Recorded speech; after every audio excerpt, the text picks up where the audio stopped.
11 பேர் கிடைச்சாச்சு. Team ready. Match start. VK United தமிழ் நேயர்கள் அனைவருக்கும் வணக்கம். நான் உங்க ஸ்ரீவத்சன். இன்னைக்கு என் கூட யார் இருக்காங்க அப்படின்னு பாத்தீங்கன்னா சரவணன் ப்ரோ இருக்காரு. இந்தியா வர்சஸ் நியூசிலாந்து மேட்ச் ஒழுங்கா முடிஞ்சிருச்சு. ஸோ வதோதரால மேட்ச் நடந்தது. First ODI limited number of ODIs தான் விளையாடுறாங்க. Of course it's T20 world cup season. But 2027 world கப்கான ப்ரிப்பரேஷனும் சைட் பை சைட் போயிட்டே இருக்கு. ஸோ ஓடிஐஸும் பிளே ஆகுது. நியூசிலாண்டுக்கும் ஒரு இன்எக்ஸ்பீரியன்ஸ் சைடோட வந்தாங்க. அண்ட் இந்தியாவும் பாத்தீங்கன்னா இந்தியா அவங்களுடைய ஓரளவுக்கு ஃபுல் ஸ்ட்ரென்த் சைடோடயே தான் போயிருக்காங்க. ஸோ கம்ஃபர்டபுள் சொல்ல மாட்டேன், but still India won with 1 over 1.1 overs to ஸ்பேர்ன்றப்போ ஓரளவுக்கு டீசென்டான வின்னு தான். ஸோ என்ன நினைக்கிறீங்க? இனிஷியல் தாட்ஸ் என்ன நீங்க சொல்லுங்க. Initial thoughts on pitch as well as in terms of teams in பார்த்தா India has been favorites as usual home conditions விளையாடுறதுனால as well as இந்த pitch வந்து கம்ப்ளீட்லி பேட்டிங் ட்ராக்கான ஒரு pitch, பேட்டிங் சாதகமா இருக்கிற ஒரு pitch தான். பவுலர்ஸ்க்கு பெருசா இன்ஃப்ளூயன்ஸ் ஆகாது as well as வந்துட்டு spinners can't make much of a fortune from this பிட்ச்ன்ற மாதிரி தான் இருந்துச்சு. ஸோ அட்மோஸ்ட் வந்து பவுலிங் சூஸ் பண்ணப்ப will be chasing a huge டார்கெட்ன்ற மாதிரியா தான் ஒரு ஃபீல் இருந்துச்சு. ஏன்னா they had a pretty good batting lineup. Bowling lineup பத்தி எனக்கு தெரியல, பட் வந்து batting lineup was very good. So expect பண்ணது வந்து ஒரு ஒரு 320 330 ஆட் இல்லைன்னா 350 கூட போகலாம் அப்படின்னு மாதிரி இருந்துச்சு before the toss. But after அந்த ஒரு 10 ஓவர்ஸ் ஒரு 20 ஓவர்ஸ் ஸ்லக்கிஷாக தான் விளாண்டாங்க. ஸோ அந்த ஸ்லக்கிஷ் ஸ்டார்ட்டுக்கு அப்புறம் I felt 320 to 325 mark will be much better அப்படின்ற மாதிரி இருந்துச்சு. And eventually they fallen off and convincing விக்டரியா இருந்திருக்க வேண்டியது. பட் எண்ட்ல நம்மளும் கொஞ்சம் கிரிப்பிள் ஆனனால அந்த லாஸ்ட் 10 ஓவர்ஸ்ல ஒரு ப்ராப்பர் ஃபினிஷ் கொடுக்க முடியல. பட் அட் தி எண்ட் ராகுல் ஹஸ் புல்ட் ஆஃப் இட் அப்படின்ற மாதிரி தான் பெரிய ஒரு இஷ்யூவா இல்லாம ஜெயிச்சிருக்கோம். ஓகே, ஆனா வாஷிங்டன் சுந்தருக்கு சைட் ஸ்ட்ரெயின்ன்றது வேற சொன்னாங்க. அது ஒரு இஷ்யூவா இருந்துச்சு. அதனால நம்ம கொஞ்சம் அக்ஷயத்தெல்லாம் முன்னாடி இறக்குனாங்க. பட் இது ஆக்சுவலி நியூசிலாந்து பொறுத்த வரைக்கும் என்னன்னா, நம்ம நிறைய ப்ரையாரிட்டிஸ் ஆஸ்திரேலியாவுக்கு சொல்றோம். இங்கிலாந்து ஒரு பேஸ்பால் பிராண்ட் ஆஃப் அப்ரோச் எடுத்துட்டு வராங்க. சவுத் ஆப்பிரிக்கா என்னன்னா, எஸ் தே ஹேவ் சம் பிரெவிஸ், அந்த மாதிரி கொஞ்சம் நல்ல நேம்ஸ் இருக்கு. பட் நியூசிலாந்து எப்பவுமே கோஸ் அண்டர் த ரேடாரோன்னு எனக்கு ஒரு ஃபீல். இந்த டீம்ல அப்படி சொல்ற மாதிரி பிளேயர்ஸ் யாருமே பாத்தீங்கன்னா ஒரு சூப்பர் ஸ்டார் பிளேயர்ஸோ யாருமே கிடையாது. ஒரு Devon Conway, Henry Nicholls, Will Young, இதே மாதிரி ஒரு டீம் வச்சுதான் நம்மள டெஸ்ட்லயுமே பண்ணாங்க. ஆனா நியூசிலாந்து கிட்ட ஏன் அவங்களால அந்த சக்சஸ் எடுக்க முடியுதுன்னு நினைக்கிறீங்க? ஒரு பெரிய பிளேயர்ஸ் யாருமே கிடையாது. அஃப்கோர்ஸ் இப்ப Daryl Mitchell is being number 2 ODI player, if I'm not wrong. Number 2, number 1 Rohit Sharma, number 2 Daryl Mitchell நினைக்கிறேன். ஸோ ஆனா இந்த மாதிரி பெரிய நேம்ஸ் எங்கேயுமே இல்ல. பட் சம் ஹவ் அவங்களுக்கு ஏன் அந்த ரீச் கிடைக்காததுன்ற கொஸ்டின் ஃப்ரேம் பண்ண முடியாது. பட் அந்த பெரிய நேம்ஸ் இல்லாம எது அவங்கள எப்பவுமே ஒரு டார்க் ஹார்சஸாவே டீம்ல வச்சுட்டு எப்பவுமே கம்பீட் பண்றதுக்கு எது அவங்கள புஷ் பண்ணுதுன்னு நினைக்கிறீங்க? கம்பீட் பண்றதுக்கு புஷ் பண்றதுன்னு பார்த்தா எனக்கு தெரிஞ்சு வந்து தேர் பீன் டார்க் ஹார்சஸ்ன்றது காட்டிலும் I would say they've not been dark horses. Mostly they will be dominating. But நம்ம சொல்ல போனா அந்த அண்டர் தி ரேடாரை வந்துடுறாங்க. பிகாஸ் அந்த இங்கிலாந்து ஒரு ஒரு ஒரு மேஜிக் மாதிரி காட்டுறாங்க. Because England is not that good, but they just show something of like we are doing something நியூன்ற மாதிரி. ஸோ அந்த மாதிரி ஒரு big teams India and Australia as well as after that இங்கிலாண்டுன்றப்போ அந்த பிக் டீம் மத்தியில அதுக்கடுத்து South Africa comes in to that பிளேஸ்ன்றப்போ அதுக்கடுத்து is not eventually coming to this நியூசிலாந்து அந்த ஸ்பாட்டுக்கு ரீச் ஆக மாட்டாங்க. அண்ட் ஆல்சோ இதுல பாத்தீங்கன்னா பெரிய நேம்ஸ் இல்லைன்றதை தாண்டி I would say that every guy is potential. அதாவது they played all across counties விளையாடுறதா இருக்கட்டும், ஆல் அக்ராஸ் த வேர்ல்டு விளையாடுறாங்க. எல்லா எல்லா ஃபார்ம் ஆஃப் T20 ஃபார்மேட்ஸ் விளையாடுறாங்க. And they've been most trusted by those teams also. For example, IPL விளையாடுறாங்கனாலோ இல்ல ILT20, not in ILT20, SA20 and even in Big Bash அவங்களோட லீகுமே இப்ப நடந்திருக்கு. நியூசிலாந்துலயுமே என்னன்னா அவங்களோட லோக்கல் லீகுமே நடந்திருக்கு. அதான். ஸோ அதனால என்னன்னா they've been trusted in those franchises also. அதுதான் நான் சொல்ல வரேன். ஃப்ரான்ச்சைசிஸ்லயும் they've been trusted as a player. So அப்படி இருக்கும்போது they have the potential as an individual as well as டீம்ன்றப்போ the only thing is luck factor has been just out of their ஃப்ரேம்ன்ற மாதிரி இருக்கட்டும். வேர்ல்ட் டெஸ்ட் சாம்பியன்ஷிப் நம்ம கூட அடிச்சதை தாண்டி when it comes to the ODI spot or the T20 spot, T20 it was very unlucky when they lost in even in Super 8ல வெளியே போயிட்டாங்க போன தடவை. ஸோ அப்படிலாம் இருக்கும் போது considering those things I mean they have the potential. அது வந்து நம்ம அண்டர் தி ரேடார் போறதுக்கு ரீசன் என்னன்னா வேற ஒரு 4 டீம்ஸ் நம்ம கான்சென்ட்ரேட் பண்றதுனால தான் இருக்கும்னு எனக்கு தோணுது.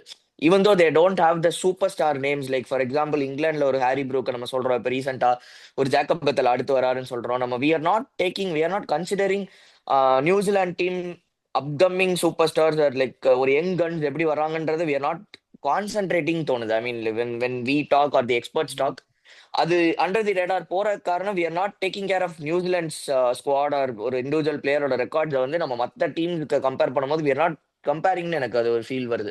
ஸோ தட்ஸ் ஒய் நீங்க கேட்ட கொஸ்டினுக்கு வந்து அதுதான் எனக்கு ஒரு பெரிய ரீசனா தோணுது.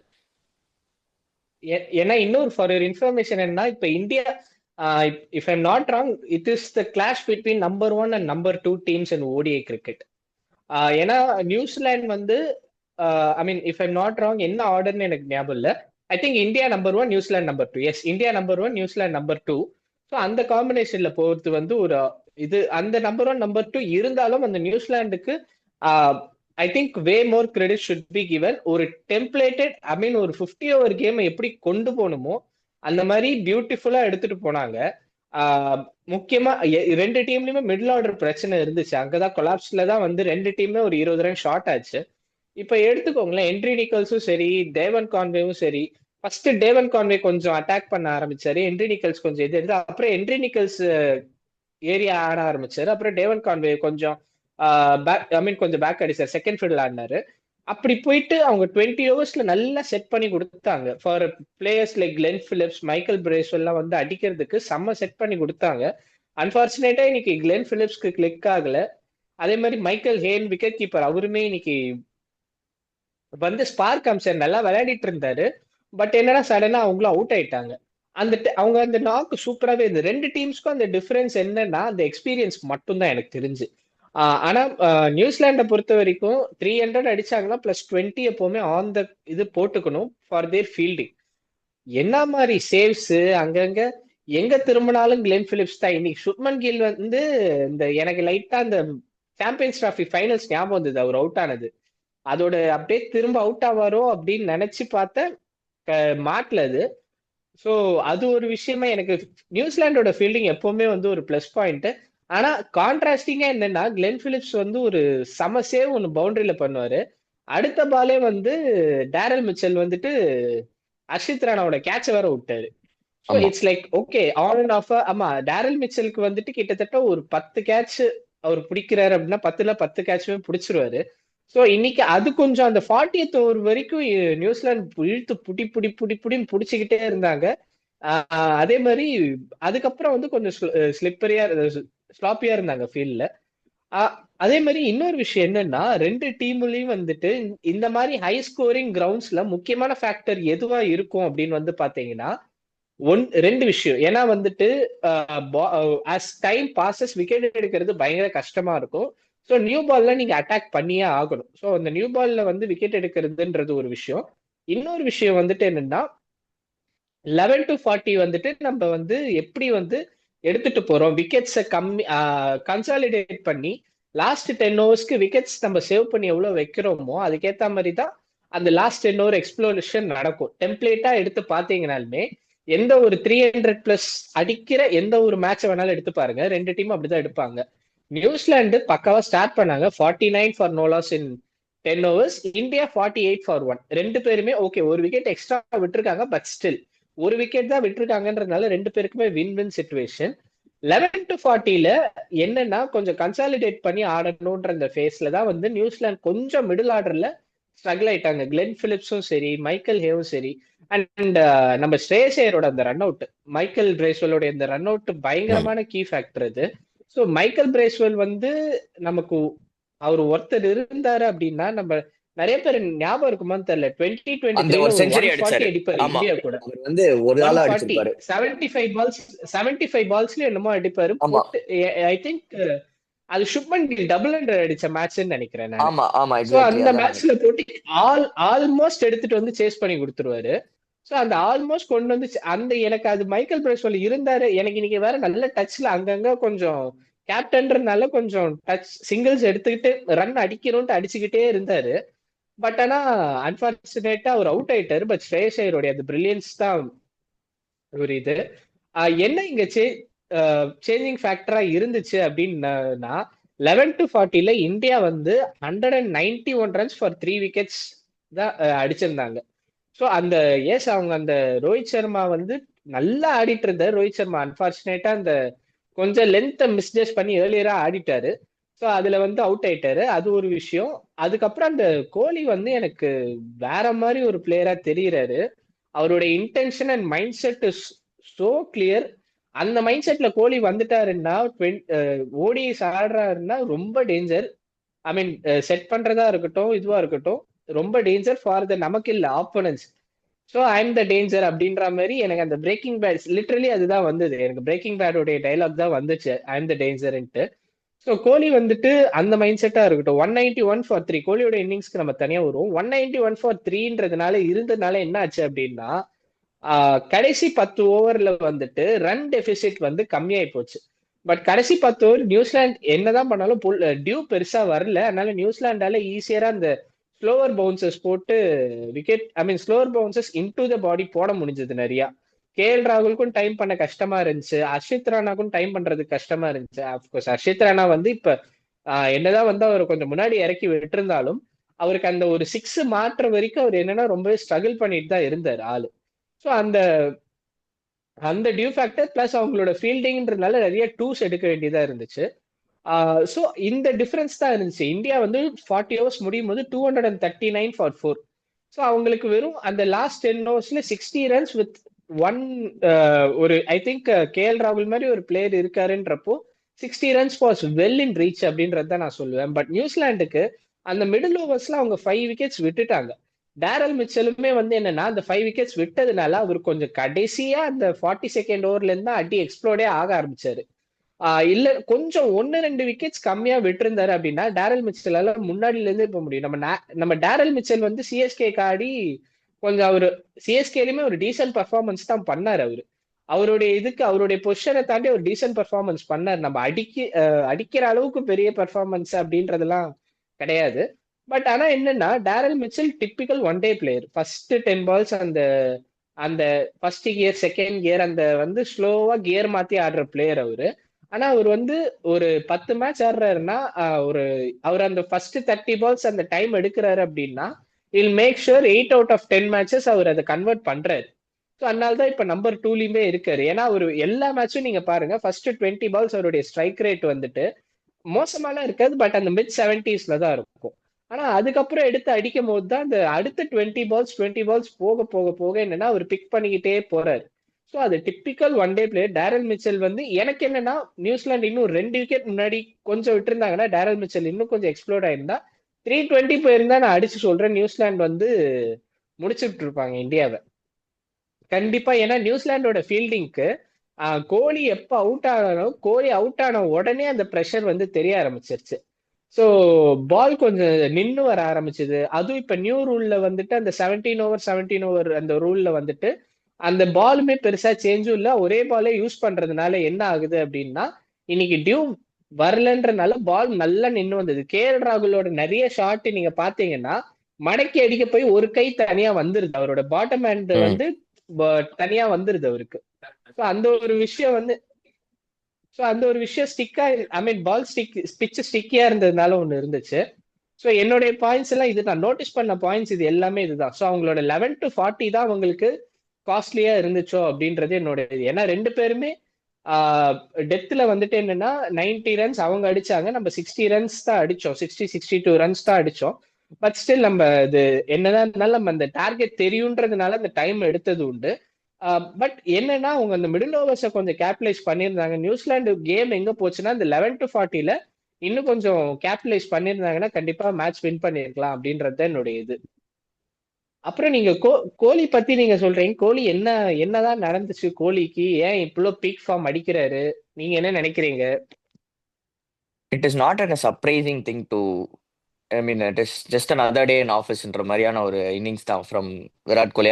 And the thing is like only thing that has been changed from his approach is how quick he starts now. அதாவது வந்துட்டு he takes a lot of time to settle. அதாவது வந்துட்டு ஒரு பேசிக்கா நம்ம பார்த்துருந்தோம்னா ஈவன் இன் ஃபாரின் அப்ராட் கண்டிஷன்ஸ்லயும் சரி, இங்கேயும் சரி, ஒரு 10 பால்ஸ்ல வந்து அவர் ஒரு வார்ம் அப் மாதிரி இருக்கும். அவரோட பேட்ல நல்லா வாங்குவாரு. அந்த மாதிரி மிடில் ஆஃப் தி பேட்ல வந்து டச் தான் பண்ணுவாரு. Maybe for for for a single or even for dots அந்த மாதிரி தான் அடிப்பாரே தவிர வந்து இட் இஸ் நாட் என்ன சொல்றது, எக்ஸ்ப்ளோசிவா போக மாட்டார். But right no if you see first 20 பால்ஸ்லேயே வந்து is crossing is strike rate of more then 100. நான் இந்த மேட்ச்ல மட்டும் சொல்ல, போன சீரீஸா இருக்கட்டும் and also in last match of ஆஸ்திரேலியாலையும் பார்த்தீங்கன்னா அந்த 74 அடிச்சதையும் வந்து ஸ்டார்டிங்ல வந்து he would have been explosive. ஸ்டார்டிங்ல வந்து explosive. That is not an aggressive explosion. அதாவது வந்து குர்டாமினிக்கு சுத்துறது இல்லை, like Abhishek Sharma who gets explosive. அந்த மாதிரியான எக்ஸ்ப்ளோசிவ் இல்லை. He bats through the ground and he is not leaving is wicket. அதனால வந்து his approach has been new. But the form has been the same way. அதாவது வந்து அந்த ஃபார்மும் கிளாஸும் வந்துட்டு அதே மாதிரி தான் இருக்க போகுது. So the thing is like அவர் வந்து அடிச்சு ஆடுறது வந்து இப்போ புதுசா மாறி இருக்கு. அவரோட ஒரு ஒரு டெம்ப்ளேட்டா மாறி இருக்கு. Like for example Rohit Sharma எப்படி விளையாண்டுட்டு இருந்தாரோ, ரோஹித் சர்மா விளையாடுற மாதிரியான ஒரு இது. பட் ரோஹித் சர்மா காட்டில ரிஸ்க் ஃபேக்டர் ரொம்ப கம்மி பண்ணி how how well he can play within that ஒரு ஃபீல்ட் செட்டப் வச்சு நான் எப்படி ஃபீல்ட்ல வச்சு பிளே பண்ண முடியும், how the fielders have been placed, நான் அதுக்குள்ள அந்த கேப்ஸ்ல எப்படி அடிக்க முடியும், and how well I can just quickly run. ஏன்னா வந்து நீங்க எக்ஸாம்பிள் எடுத்துக்கிட்டீங்கன்னா 2023 வேர்ல்ட் கப்க்கு வந்து the point has been always clear. அவர் வந்து அந்த மேன் ஆஃப் தி மேட்ச்லாம் வாங்குறப்ப சொல்லுவாரு, the plan is was plan is to other batsmen have to play around me, so I am going to anchor the innings. So அவர் பார்த்துக்கிட்டீங்கன்னா நீங்க அந்த ஹோல் இது வேர்ல்ட் கப் டோர்னமெண்ட்ல பார்த்தீங்கன்னா his average was good. But வந்து அவரோட strike rate வந்து 90 தான் இருக்கும். ஏன்னா வந்து அவர் அவ்வளோ ஸ்லோ ஆடி தான் அவர் பில்ட் பண்ணி அடுத்து அவர் த பாயிண்ட் இஸ் அவர் வந்து 10 அவர் ஓவர்ஸ்ல உள்ள ஸ்ட்ரைக் வந்தாருன்னா ரேட் 50 வருஷம் 50 ஓவர் வரைக்கும் அவர் விளையாட அதுதான். போறாரு. அவர் விளையாண்டு அவர் எண்ட் ஆஃப் தி இன்னிங்ஸ் ஆமா. வரைக்கும் விளையாடணும், அதுதான் அங்க அவ- பிளான். அண்ட் வந்து என்ன மேட்டர்னா வந்து அவரு நிக்கணும்ன்றக்காக தான் வந்து மத்தவங்க விளாண்டாங்கன்னா that's not a problem. So வந்து மத்தவங்க வந்து they can lose their wickets, they can go around, they can swing their bats because that. அதாவது Kohli is there, Kohli anchor பண்றாருன்றனால மீதி எல்லாருமே வந்து they can play their own shots, including Rohit Sharma who gives explosive start. But right now எனக்கு என்ன தோணுதுன்னா வந்து this format has been change a lot. This format has been change a lot. And what happens is like அவர் வந்து அவரோட ஃபார்மட்டை மாத்திருக்காரு. இந்த ஃபார்மட்ல நான் இப்படியே தான் ஆட போறேன். பட் எனக்கு என்னன்னா நான் அக்ரெசிவ் அப்ரோச் எடுக்க போறேன். So the thing is like once அந்த ஃபார்ம் வந்துருச்சுன்னா I mean any kind of a player who is been in ஃபார்ம்னா வந்து they'll have extra confidence. And player like Virat கோலின்றப்போ நம்ம சொல்லவே தேவையில்லை. அதாவது வந்துட்டு மட்டை வைக்கணும்னா வைக்கலாம். எனக்கு தெரிஞ்சு வந்து 93 அந்த ஆள் வந்துட்டு அடுத்த 7 ரன் அடிக்கிறதுக்கு சிங்கிளாவே அடிச்சிருக்கலாம். He doesn't want to step out of I mean step out பண்ணி அடிக்க வேண்டிய ஒரு ரீசனே கிடையாது. ஏன்னா அந்த 7 ரன்னும் சிங்கிள் அடிச்சுட்டு போயிட்டே இருக்கலாம் 100 அடிக்கிறதுக்கு. Because he use to do that. நான் வந்து அதை தப்பாவும் சொல்ல. மைல் ஸ்டோன் அடிக்க வேண்டியது ஒரு ரீசன் தான், ஒரு மேட்சை முடிச்சு கொடுக்க வேண்டியது ஒரு ரீசன் தான். But how he rushes to that ரன்ஸ்ன்றது மட்டும் தான் இங்க மாறி இருக்கு. And I tend feel he will be என்ன சொல்றது, ரொம்ப ஒரீடாலாம் இருந்திருக்க மாட்டார் இந்த 93 அவுட் ஆனதுக்கு. ப்ராப்ளி நம்ம தான் ரொம்ப ஒரீடா இருந்திருப்போம். பட் அந்த அப்ரோச் சொல்றேன், அந்த டிஃபரன்ஸ் அப்ரோச் சொல்றேன். 93 இருக்கும்போது I never seen him stepping out of the ground. அடிச்சிருக்காரு, அதனால சொல்றேன். Stepping out of the crease அடிச்சதுலாம் ஒரு பெரிய விஷயம். எனக்கு அதேதான், நமக்கு தான் அந்த அந்த எனக்கு அந்த நீயானா இது டெம்ப்ளேட் தான் வரும். மீதி 7 மார்க் எங்க சார் போச்சு? 93 தான் வாங்கியிருக்கான். அந்த டெம்ப்ளேட் தான் எனக்கு அதே தான் ஞாபகம் அதேதான். வரும். ஆமா So, அதேதான், ஏன்னா எக்ஸாக்ட்லி. கோலியோடைய ஸ்டாண்டர்ட்ஸ் வந்து நம்ம அவ்வளவு செட் பண்ணிருக்காரு. It's like he has set his standards himself so அதான். high that it's like that. And one thing, நீங்க கரெக்டா பாயிண்ட் சொன்னீங்க. போஸ்ட் மேட்ச்ல வந்து அவர் வந்து கிளியராவே சொன்னாரு, I want to be aggressive, I want to be on their face but without playing those outrageous shots. So அவர் வந்து கரெக்டா யூஸ் பண்ண வார்த்தையுமே என்னன்னா நீங்க கரெக்டா சம்மரைஸ் பண்ணீங்க. Without playing those outrageous shots I want to be aggressive when I am playing at number 3 because at that position is really important for the team.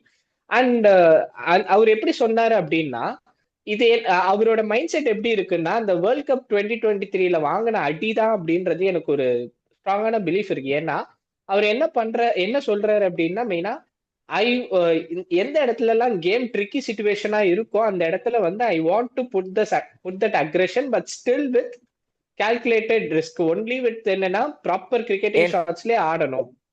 ஏன்னா பிரச்சனை என்ன எங்க ஆனதுன்னா அந்த 2023 ஃபைனல்ஸ் நம்ம எடுத்துக்கிட்டோம்னா அவர் சொன்னதை வச்சே தான் நம்ம பார்க்கலாம். ட்ரிக்கி சுச்சுவேஷன் இருக்கும்போது they tend want to lose the wicket. Because down the order பாத்தீங்கன்னா சூரியகுமார் யாதவ் அப்புறம் பேட்டிங் லைனப் இல்ல. So they wanted to protect the wicket as 3 wickets have gone in to 11. ஏன்னா நம்ம இதை பத்தி பேச வேணாம். பட் நான் என்ன சொல்றேன்னா அவர் சொன்னதுக்கான ரீசன் என்னன்னா அங்கிருந்து ஏன் வந்து ரோஹித்தும் ஐ மீன் ரோஹித் அவுட் ஆயிட்டாரு. அடுத்து வந்து ஸ்ரேயஸ் ஐயர் ஓட very good run has B fallen. அதுக்கடுத்து வந்து கேஎல் ராகுல் இவங்களும் ஏன் அவ்வளோ ரொம்ப டிஃபென்சிவ் அப்ரோச் எடுத்ததுக்கு ரீசன் என்ன, விக்கெட் விழுந்துச்சுன்னா 200க்குள்ள சுருண்டுருவாங்கன்றது மட்டும் தான் அவங்களுக்கு ஏன்னா ரீசன். அந்த மேட்ச் ஆக்சுவலி அந்த மேட்ச் கோலி வந்து ஃபர்ஸ்ட் 20 பால்ஸ்ல 31 அடிச்சுட்டு அதுக்கப்புறமா அந்த ஸ்லோ டவுன் ஆனாரு. அது டிஃபரன்ஸ் ஹேட்ரிக் அடிச்சிருப்பாரு, ஹேட்ரிக் 4 அடிச்சிருப்பாரு. ஸ்டார்க்க ஆன் தி கோல் அடிப்பாரு, ஹேட்ரிக் 4 போகும் ஸ்டார்க்கோட. அதுல அப்படி இருந்து அந்த அப்ரோச் மாறினதான் probably they got to know their lessons actually, அவங்க mainly with S. Virat Kohli. ஆனா என்னன்னா இது இந்த இந்த விராட் கோலி இன்னிங்ஸே நம்ம பாத்துக்கிட்டோம் அப்படின்னா அனலைஸ் பண்ணி பார்த்தோம்னா நான் இந்த ஃபர்ஸ்ட் அவர் 20 பால்ஸ் எடுக்கிறது எல்லாமே என்னன்னா எல்லாமே ஸ்ட்ரெயிட் பேட்டட் ஷாட்ஸ் தான் ஆடுறாரு. எதுவுமே வந்துட்டு லாஃப் பண்ணி லெக் சைட்ல அடிக்கிறதோ அப்படின்றது எதுவுமே இல்லை. அதாவது காலை முன்னாடி போட்டு காலை ஒரு டைரக்ஷன்ல பேட் ஒரு டைரக்ஷன்ல, ஐ மீன் அக்ராஸ் ஆடுறதுன்னு சொல்லுவாங்க. காலை ஒரு டைரக்ஷன் போட்டு பேட்டை இந்த சைட்ல சுத்துறது அப்படின்ற மாதிரி எதுவுமே கிடையாது. ஸ்ட்ரெயிட் டிரைவ், கவர்ஸ்ல கட்டு எல்லாமே ஸ்ட்ரெயிட் பேட் ஷாட்ஸ் தான் ஆடுறாரு. ஆனா ஆர்த்தடாக்ஸா ஆடியது. ஆமா, ஈஸ்ட் எனக்கு தெரிஞ்சு அவர் கிளென் பிலிப்ஸ் இருக்காரு தெரிஞ்சு கூட அதை கண்ட்ரோல் பண்ணி அடிக்கிற அளவுக்கு அவர் வந்து is very particular in scoring those runs. Wants mind செட்ல எந்த ஷிஃப்டும் இல்ல. பட் எனக்கு என்னன்னா நான் இதை ஏன் வந்து இல்ல கேட்டேன் கேம்ல எல்லாரும் என்னடா ஷிஃப்ட் இது தான் நான் சொல்றேன். இல்ல கேம் பிளேல மட்டும் தான் ஷிஃப்ட். எனக்கு தெரிஞ்ச மைண்ட் செட் ஷிஃப்ட் கிடையாது. அண்ட் ஆல்சோ அந்த ஆமா மைண்ட் செட் ஷிஃப்ட் என்ன எங்க இருக்குன்னா வந்துட்டு when the அவரு நல்லா அதை புரிஞ்சுக்கிட்டாரு. கிரன்ச்சி சுச்சுவேஷன்ல I should not just come succumb myself and என்னன்னா வந்துட்டு ஆப்போனன்ட் டீமுக்கு I should not given upper ஹேண்ட்ன்றது மட்டும் அவர் புரிஞ்சுக்கிட்டாரு. ஆனா ஆனா இவ்வளவு அடிச்சு பார்த்தோம்ல. ஆனா இன்னைக்கு வந்து அவ்வளவு பட்டார் பட்டார்னு ஃபர்ஸ்ட் எடுத்தோடனே அக்ரெசிவா ஆடின மாதிரி இருக்குல்ல. ஆனா தலைவன் 8-4 ஒரு 6 தான் அடிச்சிருக்கான் 93 ரன்ல. வெறும் 38 ரன் மட்டும் தான் பவுண்டரிஸ்ல அடிச்சு, மீதி எல்லாமே டிப்பிக்கல் கோலி ஆமா, இன்னிங்ஸ் தான். ரன்னிங் பிட்வீன் தி விக்கெட்ஸ் தான், அவ்வளவுதான். ஆமா, அவர் என்ன முடிவு பண்ணிருக்காரு கோலியோட இது பண்ணி பார்க்கும்போது ஃபர்ஸ்ட் அந்த 20 பால்ஸ் வந்து என்னன்னா he want to get that he doesn't want to start from zero. He feels like he wants to get that 20 runs and from there he wants to build that inningsன்ற மாதிரி தான் இருந்துச்சு. அந்த 20 runs அடிச்சதுக்கு அப்புறம் okay now இப்ப நான் ஜீரோல இருக்கு, இங்க இருந்து நான் ஒரு 70 ரன்ஸ் பில்ட் பண்றேன்ற மாதிரி மைண்ட் செட்ல தான் அவர் போறாரு. அது என்னன்னா அந்த புது மைண்ட் செட் ரன் அடிக்கணும்ன்றது மைண்ட் செட்டா அந்த புது அப்ரோச் வந்து கோலி கிட்ட வந்து இப்ப நம்ம நிறைய பார்க்க முடியுது. Especially after the champions trophy அத நிறைய நம்ம பார்க்க முடியுது. சாம்பியன்ஸ் ட்ராஃபி அப்கோர்ஸ் துபாயில ஸ்லோ பிச்சஸ்ல விளையாடுனது உண்டு. ஆஸ்திரேலியால இருந்து அவர் அதை கொண்டு வந்திருக்காரு. நீங்க பாத்துக்கிட்டீங்கன்னா நீங்க பாத்துக்கிட்டீங்கன்னா இந்த சிங்கிள்ஸ் அடிச்சதுக்கு ரீசனுமே, சிங்கிள்ஸ் அண்ட் டபுள்ஸ் அடிச்சதுக்குமே பாத்தீங்கன்னா he has got a better partner in running between the wickets எனக்கு தோணுது. Like Shreyas Iyer has been very good between the wickets, running between the wickets. நான் பார்த்தா வந்து ஒரு ரொம்ப ஸ்லாப்பியான ஓவர் போறதுல ஒரு 2-3 டாட்ஸ் வந்துச்சுன்னா they are trying to steal a single because they don't want to keep the strike and mountain the pressure. ஏன்னா pressure அப்படி ஒன்றும் இல்லை. சொல்லப்போனா அவங்க விளையாண்டு இருக்கும் போதெல்லாம் 120 பால்ஸ்ல வந்து ஒரு 125 126 அந்த மாதிரி ரன் பால் தான் போச்சு. ரன் பால் போச்சு. அதுல எப்பயாச்சும் ஒருக்க வந்து ஸ்பின்னருக்கு அடி வாங்கினப்போ அந்த புது பவுலர் அக்ஷய் நினைக்கிறேன், ஐம் நாட் சாரி பேர் ஆதித்யா அசோக். ஆமா சோ ஆதித்யா அசோக் பால்ல வந்து he has lofted actually. அது பண்ணிட்டு அதுக்கடுத்து பார்த்தா ஒரு சிங்கிள் அடிச்சாரு. கரெக்டா அந்த ஓவர்ல வந்து ஆல்ரெடி 7 ரன்ஸ் வந்துருச்சு. பட் ஸ்டில் வந்துட்டு ஒரு கட் ஷாட் அடிச்சாரு ஸ்ரேயஸ் டுவர்ட்ஸ். சோ அது அடிச்சு ஒரு 10 ரன்ஸ் வருது. சோ அப்படி வந்தோடனே அப்படியே வந்து திரும்ப ரன் ரேட் சரிந்தது. சோ ஆக்சுவலா பார்த்தா மோர் தென் வந்து விராட் கோலி கேம் மட்டும் பத்தி பேசுறது காட்டிலும் விராட் கோலி அந்த சிங்கிள்ஸ் அண்ட் டபுள்ஸ் அடிச்சதுக்கு reason also he has got a very better partner in running between the wickets which he actually craves for it நான் சொல்லுவேன். ஏன்னா அவர் ரன்னிங் பிட்வீன் விக்கெட்ஸ்ல வந்து ரிஷப் பண்ட் சில சமயம் அந்த டெஸ்ட் கிரிக்கெட்ல எல்லாம் வந்துட்டு நிறைய டென்ஷன் பண்ணிருப்பாரு. அந்த மாதிரி பார்த்துட்டு ஆள் வந்துட்டு ஒரு ரன்னிங் பிட்வீன் த விக்கெட்ஸ் பார்க்கும்போது ஆளோட முகத்திலே ஒரு பளிச்சன் இருக்காப்ல அப்படின்ற மாதிரி இருக்கும். பிகாஸ் அந்த ரன்னிங் பிட்வீன் த விக்கெட்ஸ் முடிஞ்ச பிறகு ஒரு ரியாக்ஷன் இருக்கும் விராட் கிட்ட. ஸோ அந்த ஸ்டீலிங் ரன்ஸ், ஸ்டீலிங் சிங்கிள் அதெல்லாம் வந்துட்டு he has got a very good partner Shreyas Iyer in between the middle and kudos actually. நம்ம இதை பத்தி பேசுறப்போ வந்து we are not talking about Shreyas Iyer coming out of injury. He has played a very good innings, 49, 1 run short of a 50, but he has played a very good innings as well as அந்த run out was very crucial. ஏன்னா நம்ம சொன்ன மாதிரி வந்து Michael Bracewell மாதிரியான ஒரு player he can take from there. ஏன்னா அவர் வந்து 43rd ஓவர்ல அவுட் ஆயிருக்காரு. if he was not outனா நீங்க சொன்ன மாதிரி வந்து ஒரு 30+ ரன்ஸ் வந்து 320 கண்டிப்பா அடிச்சிருப்பாங்க. அப்கோர்ஸ் நம்ம இஃப்ஸ் அண்ட் பட்ஸ் நிறைய பேசலாம். தேர் இஸ் a saying கிரிக்கெட்ல நிறைய சொல்லுவாங்க. என்னுடைய தாத்தாவும் சொல்லுவார் அவர் கிளப்ல விளையாடும் போது, கிரிக்கெட்ல எப்பவுமே தோத்துட்டே ஜெயிச்சுட்டு அவ்வளவுதான், இதுல இஃப்ஸ் அண்ட் பட்ஸ் அவன் 20 ரன் அடிச்சிருந்தாலாம் கிடையாது அப்படின்ட்டு. பட் ஸ்டில் அவங்க கம்பீட் பண்ண அளவுக்கு வந்து பார்த்தோம் அப்படின்னா அவங்க ஆக்சுவலி இது வேற ஏதாவது ஒரு டீமா இருந்ததுன்னா 15 ஓவர் 85 அந்த மாதிரி தான் இருக்குன்றப்போ விட்டுருப்பாங்க. ஆனா என்ன பண்ணாங்கன்னா they made sure the run rate is maintaining at 5.5 5.5 5.5 நான் ஓகே நான் என்னால ரன் ரேட்டை 6க்கு மேல கொண்டு போக முடியலையா பரவாயில்ல, நான் உனக்கு அந்த ப்ரெஷர் போட விடும். ஆனா உன்னைய ரன் ரேட்டுக்கு நான் 4க்கு இறக்க விட மாட்டேன். நான் வந்து என்னன்னா ஓகே ம் நீ நான் என்னால 6க்கு புஷ் பண்ண முடியாது, 6 7 கொண்டு போறது கஷ்டம். ஆனா உன்னோட ரன் ரேட் ரெக்வயர்ட் ரன்ஸ் நான் 4.5 அண்டர் 5 கொண்டு போக விட மாட்டேன்னு சொல்லிட்டு அந்த ப்ரெஷர் போட்டாங்க. கரெக்டா கோலி அவுட் ஆனதுக்கு அப்புறம் அந்த 1 or 2 விக்கெட் ஜடேஜா டப்புன்னு அவுட் ஆனாரு. ஜடேஜா வந்த ball I think pitch was கொஞ்சம் பால் நின்னு வந்தது yeah because due to pace இல்லாததுனால பிச்சா இருந்துச்சு. பால் ஆமா கொஞ்சம் எக்ஸாக்ட்லி. ஆமா பால் கொஞ்சம் ஓல்டாவும் ஆயிடுச்சு. அதே மாதிரி டியூ இல்லாததுனால பால் நின்னு வந்தது. ஜடேஜா அவுட் ஆனதுக்கு காரணமும் அதுதான். ஆமா கேஎல் ராகுலுக்குமே நிறைய பேட்ல படல. அஷித் எனக்கு எனக்கு என்னடா நடக்குதுன்னு பார்த்தா கேஎல் ராகுல் முன்னாடி இருந்தாரு. ஆனா அஷித் ராணா அதை விட நிறைய பால்ஸ் ஆடி ஸ்கோர் போறாரு. பண்றது. ஆமா ஆமா ஆமா. சோ அவருக்கும் மாட்டல ஸ்லோவர் வச்சு. ஆனா ரொம்ப முக்கியமான ஒரு விஷயம் நான் நோட்டீஸ் பண்ணது, சிஎஸ்கே உடைய பவுலர் ஜக்காரியா ஃபோக்ஸ். ஆனா அவர் எப்படி ஆடுவாங்க அப்படின்றது தெரியாது. நம்ம எல்லாருமே அந்த ஐயோ அந்த T20 பவுலர் ஆர்சிபி எடுத்தாங்களே அவங்க பேர் என்ன, ஜேக்கப் டஃபி. டஃபியை பத்தி எல்லாருமே பேசுறோம். பட் ஜக்கேரியா ஃபோக்ஸ் இன்னைக்கு விக்கெட் எடுக்கல. பட் என்ன மாதிரி bowling, slower once into the wicket accurate அந்த பவுன்சர்ஸ் எல்லாமே ஷார்ட் பால்ஸ் எல்லாமே ஸ்லோவர் ஷார்ட் பால் போட்டு அவரு ஸ்பெல் வந்து என்னன்னா அவருக்கு பேஸ் போல நியூ பால்ல போடுறாரு. 130 தான் வருது, 130 135 தான் நான் பார்த்த வரைக்குமே. அது ஒரு கன்சர்னாவே தான் முன்னாடியுமே அது வந்து கன்சர்னாவே தான் இருந்துச்சு. பட் இன் அண்ட் அவுட் ரெண்டு பக்கமும் ஸ்விங் பண்றாரு. அதே மாதிரி டெத்ல வந்து ஸ்லோவர் பவுன்சர்ஸ் நிறைய போடுறாரு. எஃபெக்டிவா எக்ஸிக்யூட் பண்றாரு. அதை அடிக்க முடியல. கொஞ்சம் வந்து டியூ இல்ல அப்படின்னா அவரை அடிக்க முடியல. சோ கேஎல் ராகுலே கஷ்டப்பட்டாரு. அந்த ஒரு சிக்ஸ் வந்து மாட்டாது, கிளார்க் கிட்ட ஒரு மாட்டதுக்கு. ஆமா சிக்ஸ் மாட்டாத வரைக்கும் அர்ஷித் ராணாக்கும் பேட்ல பண்ணல. எல்லாருமே கஷ்டப்பட்டுட்டு தான் இருந்தாங்க அவரோட ஸ்லோ ரன்ஸ்க்கு. அர்ஷித் ஆக்சுவலி ஒரு விக்கெட் எடுத்திருக்கணும். ஆமா. பட் ஆனா அவருடைய இதுக்கு என்னன்னா அவருடைய ஸ்லோ ரன்ஸ் எல்லாமே ஷார்ட் பால் குத்தி குத்தி குத்தி குத்தி செம்ம டிஃபென்சிவ் பவுலிங் போட்டாரு பக்காவா. எனக்கு கைண்ட் ஆஃப் எனக்கு வந்து எப்படி லைட் தோணுச்சுன்னா, அதான் எனக்கு கைண்ட் ஆஃப் எப்படி தோணுச்சுன்னா, ஒரு ஒரு ஹேசல்வுட் பவுன்சர்ஸ்ல டீல் பண்ணா எப்படி இருப்பாரு அப்படின்ற மாதிரி. பிகாஸ் ஹேசல்வுட் வந்து அந்த 6 to 8 மார்க்ல வந்து போட்டு உங்களை அடிக்க விடாம பண்ணுவாரு. இவர் வந்து கைண்ட் ஆஃப் வந்து ஃபோக்ஸ் வந்து எப்படின்னா ஒரு பவுன்சர், ஸ்லோவர் பவுன்சர் போட்டு இஸ் நாட் மேக்கிங் யூ ஆமா. ஹிட். எனக்கு ரெண்டு பேரும் அந்த ஒரு மாதிரி என்ன சொல்றேன்னா, நான் விக்கெட் எடுக்க மாட்டேன் ஆனா உன்னை ரன்னும் அடிக்க விட மாட்டேன், அந்த மாதிரியான கைண்ட் ஆஃப் பவுலரா இருந்தாங்க. ஆனா ஹேசல்வுட் வந்து விக்கெட் விழுந்துரும். ஏன்னா because he has the height factor and கொஞ்சம் எக்ஸ்ட்ரா பேஸ் இருக்கு. 140 அடிப்பாரு ஹேசல்வுட். பட் ஜக்கேரியா ஃபோக்ஸ் அந்த ஓப்பன் செஸ்டட் ரொம்ப சிம்பிள் ஆக்ஷன் தான். இப்படி சைட் ஆமா ஆம்லாம் இவரு. கிடையாது, ஓப்பன் செஸ்டடா தான் வராரு. ஓப்பன் செஸ்டடா வந்து இப்படி பால உள்ளதான் விடுறாரு. சோ அது ஒரு விஷயம் நான் பார்த்தது. ஜக்கேரியா ஃபோக்ஸோடைய பர்ஃபார்மன்ஸ் ரொம்பவே நல்லா இருந்தது. இது அவர் ரெகுலரா பண்ண ஆரம்பிச்சாரு அப்படின்னா டெஃபினட்டா வந்துட்டு ஒரு சர்டனிட்டி ரெகுலராகவே வந்து நியூசிலாந்துக்கு ஒரு பெரிய அசெட்டா வருவாரு. அது ஒண்ணு. அதுக்கப்புறம் இன்னொரு விஷயம் நான் பேசணும்னு நினைச்சது, பேச சிராஜ் வந்து ஃபர்ஸ்ட் ஸ்பெல்ல சரியா போட்டார். அஷித் ராணாவும் சிராஜும் வந்து என்னன்னா ஃபர்ஸ்ட் ஸ்பெல் வந்து பயங்கரமா போட்டாங்க ரெண்டு பேருமே. 4 ஓவர் 21 ரன்னு. சிராஜோட இந்த ஃபர்ஸ்ட் 4 ஓவர்ஸ் வந்து பயங்கரமா நல்லாவே போட்டாரு. முள்ள அந்த மூவ்மெண்ட் ரன்னி எதுவுமே ஈஸியா கொடுக்கல. அது ஒண்ணு இருந்துச்சு. பட் எனக்கு ஹர்ஷித் ராணா எஸ் நியூ பால்ல சூப்பரா போடுறாரு. I have no doubts about it. நல்லாவே பண்றாரு. பட் எனக்கு என்னன்னா Harshit Rana is more effective as a one change பவுலரான்றது ஒரு இது இருக்கு because of the numbers.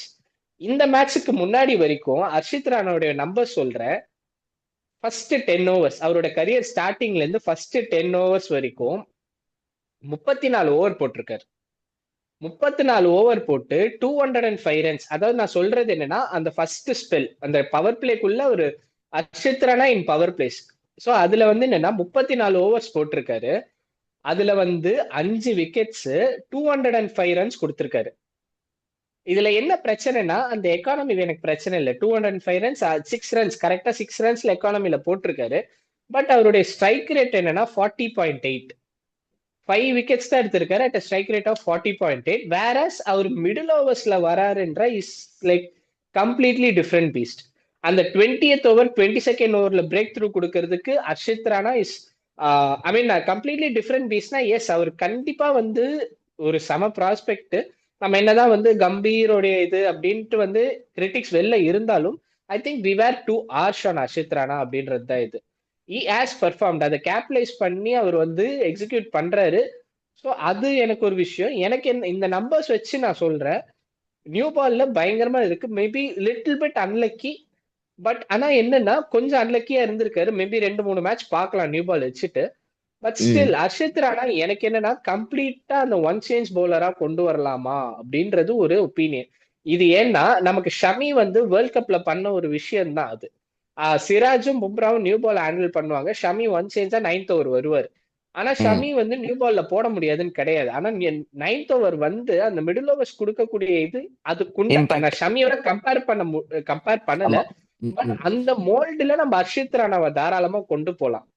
So அது இல்ல எனக்கு ஒன் சேஞ்ச் அதான் அவருக்கு 2 விக்கெட் விழுகல. ஆக்சுவலி வந்து சவுத் ஆப்பிரிக்கா கூட 2-3 விக்கெட்ஸ் எடுத்திருக்கணும், அவருக்கு விழல அன்பார்ச்சுனேட்டா. இன்னும் ஒரு 2-3 மேட்ச் அவர் வந்து சப்போஸ் விக்கெட் எடுக்கலன்னா அவரை டிராப்லாம் பண்ண சொல்ல. But it's always better option where can be used effectively. இது வந்து என்னோட ஒப்பீனியன். நான் நம்பர்ஸ் எடுத்து பார்க்கும்போது என்னோட ஒப்பீனியன் இதா இருந்துச்சு. ஃப்ரம் மிடில் ஓவர்ஸ் 9 to 40 டெத்ல கண்டிப்பா அவர் போடுறாரு. டெத் நான் பத்தி சொல்லவே இல்லை, டெத்ல அவர் போடுறத பத்தி. அந்த மிடில் ஓவர் ஸ்பேஸ்ல Harshit Rana will be really crucial. ஏன்னா அவருடைய ஹிட் த டெக்கு அவர் என்னன்னா இப்ப நினைச்சு பாருங்களேன், 10 overs முடிச்சுட்டு 11th ஓவர் உங்களுக்கு உடனே அர்ஷித் ராணா வராங்க. ஏன்னா 11th ஓவர் எப்பவுமே பவர் பிளேக்கு அடுத்த ஓவர் வந்துட்டு கொஞ்சம் அந்த ஒரு லீனியன்ஸ் எதிர்பார்ப்பேன். இன்னைக்குமே வந்து அசோக்கு தான் கொடுத்தாங்க, ஆதித்ய அசோக்கு தான் ஐ திங்க் 11th ஓவர் கொடுத்தது. இமீடியட்டா கொடுத்து அதை எடுத்து பார்த்தாங்க. பட் என்னன்னா அந்த மாதிரி கொடுக்கறதுக்கு ஏன்னா அந்த ஒரு ரிலீஃப் கிடைக்கும் அந்த 7th ஓவர்ல மட்டும்தான். அது போட்டு ஏமாத்தலான்னு இருக்கிற இடத்துல அர்ஷித் ராணா கொடுக்குறீங்க அப்படின்னா ஸோ அந்த ஒரு எக்ஸ்ட்ரா விக்கெட் நம்ம அந்த 11th ஓவர்லயே எடுக்கலாம். பவர் பிளேல விட்டதை இங்க எடுக்கலாம். அந்த ஆப்பர்ச்சுனிட்டி அர்ஷித் ராணா கண்டிப்பா இது பண்ணி கொடுப்பாரு. ஸோ எனக்கு என்னன்னா என்னுடைய இது ஒப்பீனியன், நான் நம்பர்ஸை வச்சு மட்டும் சொல்றேன். Purely with numbers, how does it works இல்ல. Purely with numbers Harshit Rana is more lethal இந்த மிடில் ஓவர்ஸ் பவர் பிளே விட. அதான் நான் இதுல ஒரே ஒரு பாயிண்ட் மட்டும் ஆட் பண்றேன். ஏன்னா இப்போதைக்கு Bumrah is not there and Harshit Rana is been acted as second பேசர்ன்றனால there just having a trial and run தோணுது. And when you are coming back to this அவங்க பண்ணட்டும். ஆக்சுவலி நான் பவர் பிளேல ஒரு மோசமா போடலன்னு நான் இல்ல சொல்லல. இல்ல நான் அப்படி ஏன்னா சொல்ல வரல. பவர் நான் பிளேல என்ன சொல்றேன்னா இல்ல இல்ல எனக்கு புரியுது. அதாவது வந்துட்டு பவர் பிளேல is not he's bowling well but he's not exactly what he's in the middle overs. அதுதான் நீங்க சொல்ல வரீங்க. ஸோ அப்படி இருக்கும் போது வந்து எனக்கு என்ன தோணுதுன்னா வந்துட்டு they're training him in different positions actually. வந்துட்டு okay when Bumrah is in absence he can bowl in this spot அந்த மாதிரிலாம். அண்ட் நீங்க நல்ல ஒரு பாயிண்ட் எடுத்துட்டீங்க. Shami has been bowled as a third bowler and in between the overs தான் he'll be clicking out. So அதே மாதிரி kind of ஒரு பவுலர் தான் வந்து Harshit Rana and he's been in that mold exactly. they are going to fix Harshit Rana in place of Mohammed ஷமிதான்ற மாதிரி இருக்கு. And I suppose feel like என்னன்னா வந்துட்டு when they play Harshit Rana in the squad when someone like Bumrah is not playing அந்த மாதிரி ஒரு சுச்சுவேஷன்ல வந்துட்டு ஹர்ஷித் ராணா ஒரு விளையாடுறாங்கன்னா எனக்கு ஹர்ஷ்தீப் சிங்கையும் உள்ள வச்சிருப்பாங்கன்னு தோணுது. Harshdeep Singh and Siraj will be opening the spell. Middle ஓவர்ஸ்ல Harshit Rana and Prasidh will be out. இந்த 3 bowlers போனாங்கன்னா நீங்க சொல்ற அந்த ஃபார்மட்ல வர்றப்ப இன்னும் ஒரு எஃபெக்டிவா இருக்கும். ஏன்னா when you compare Arshdeep Singh can give you the wickets in between inside the power play over. கண்டிப்பா அவர் விக்கெட் எடுத்து கொடுப்பாரு. On the other hand, Siraj has been proven from 2022 he's been taking wicket every power playல. இந்த தடவை இன்னைக்கு தான் miss ஆயிருக்குன்னு நினைக்கிறேன். எனக்கு தெரிஞ்சு ரொம்ப வருஷம் கழிச்சு எனக்கு தெரிஞ்சு Siraj has been missed out the power play wicketன்னு தோணுது. ஏன்னா இல்லைன்னா யாரையாச்சும் ஒரு ஆளை தூக்கி சாப்பிட்டு போயிட்டே இருப்பாப்ல ஒரு விக்கெட். ஏன்னா கடைசி 5 ஓடிஐஸா அர்ஷித் அண்ட் சிராஜ் தான், ஆஸ்திரேலியால இருந்து அர்ஷித் அண்ட் சிராஜ் தான் மாத்தி மாத்தி பவர் பிளேல போடுறாங்க. சம்டைம்ஸ் அர்ஷித் இஸ் பிட் அன்லக்கின்னு சொல்லுவேன். இந்த கடைசி ஆஸ்திரேலியா அண்ட் சவுத் ஆப்பிரிக்கா சீரீஸ்ல குவிண்டன் டிகாக்கு போட்டு அத்தனை வாட்டி எடுத்திருக்க வேண்டியது, பாவம் விக்கெட் விழுகல. அத்தனை எட்ஜ் அர்ஷித் ராணாக்கு. அந்த மூமெண்ட் இருக்கு. எனக்கு அர்ஷித் ராணா வந்து நான் மோசமா போடுறாருன்னு நான் சொல்லவே வரல. பட் ஆனா அந்த மூமெண்ட்ல வந்துட்டு அவரை இன்னும் கொஞ்சம் மிடில்ல வந்து யூஸ் பண்ணா அந்த 10 ஓவரும் மிடில்ல கொடுத்தோம் அப்படின்னா இன்னும் கொஞ்சம் ப்ரெஷர் நம்ம அடிக்கலாம். ஏன்னா அர்ஷித் ராணா வந்து உங்களுக்கு அப்படி உள்ள போட்டு வெளில போட்டு ஸ்டம்புக்கே போட்டு அந்த மாதிரி டிஃபென்சிவா போடுற ஆள் இல்ல. ஹிட் த டெக் நல்லா பேக் ஆஃப் லென்த் அடிச்சு உங்களை அந்த ஆக்வர்ட் லென்த்னு சொல்லுவாங்க. இது ஸ்ட்ரீட் கிரிக்கெட்ல ஜகா வாங்குற லென்த்னுவாங்க. சோ ஜகா வாங்க வைக்கிற மாதிரி போடுற அளவுக்கு ஒரு பவுலர் தான் அவரு.